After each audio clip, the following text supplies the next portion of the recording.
Une viticultrice bordelaise et une blogueuse parisienne récemment installée en Gironde, deux profils différents mais plusieurs points communs. Toutes les deux sont des femmes et partagent la même passion pour le vin.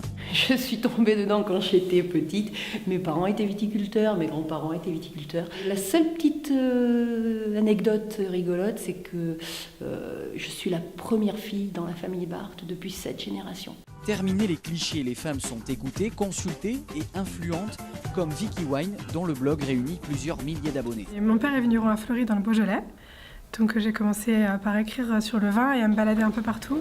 Et finalement j'ai lancé ma gamme de vins qui s'appelle les vins de Vicky, donc je continue d'écrire. Je sélectionne des vins sous le nom les vins de Vicky, un peu décalés, un peu une image moderne du vin et plus jeune. Un travail, deux passionnés et deux approches différentes. Vicky ne se sépare jamais de son téléphone où elle commente en temps réel chacune de ses dégustations. Véronique, quant à elle, produit son propre vin. C'est pour leur expertise sans faille et leur regard féminin qu'elles ont été sélectionnées comme membres du jury des Oscars de l'été de Bordeaux, une sélection des meilleurs Bordeaux, blancs, rosés, éclairés. C'est sympa parce qu'on se retrouve donc uniquement jury féminin, uniquement des femmes, mais venues de milieux différents. Il y a des œnologues, il y a des viticultrices, il y a des journalistes. C'est sympa parce qu'on retrouve des amis, on rencontre du monde, mais c'est aussi, on déguste le nouveau millésime, un peu en avant-première, et c'est à l'aveugle, donc c'est toujours assez excitant et assez... ça attise pas mal la curiosité de savoir qu'est-ce qui va gagner, qu'est-ce qu'on va pouvoir sélectionner en toute objectivité. C'est à la brasserie bordelaise, en plein cœur de Bordeaux, que le jury est réuni. 7 vins à déguster à l'aveugle par table et un règlement bien précis à respecter. Notez chaque vin sur 20 et ensuite classez vos vins par ordre de préférence, donc de 1 à 7. Le premier étant celui que vous aurez préféré et le 7, voilà, celui que vous aurez le moins aimé. Parmi les jurés, les avis divergent. Le verdict est dans quelques heures, les choix s'affinent. Moi, je reste sur les nez qui sont pas très aromatiques. Pas très explosif.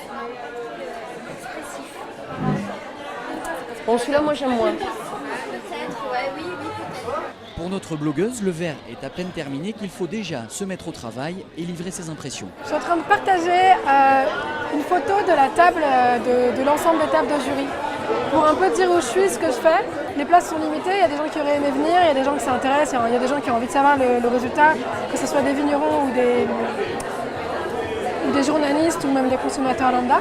Donc les médias sociaux, c'est une bonne manière pour communiquer assez rapidement sur ce genre d'événement.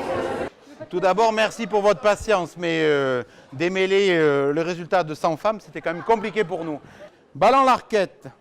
Numéro 81, on fait un loto en même temps. Si vous avez... Notre point commun, on est toutes des femmes, mais on est toutes différentes, comme les vins qu'on a goûtés aujourd'hui. Et c'est chouette de pouvoir mettre en commun un petit peu voilà, nos expériences, nos goûts. C'était bien, vraiment. Excellente soirée, incroyable. Non, c'était une très bonne soirée. J'ai revu plein de monde que je n'avais pas vu depuis longtemps. Les vins étaient inégales, enfin de qualité inégale, mais du coup ça a permis de vraiment faire la différence. Et je pense que ceux qui ont gagné ce soir le méritaient vraiment. Les lauréats auront eu le privilège de voir leur vin dégusté par un jury de charme qui, cette année encore, aura fait sensation.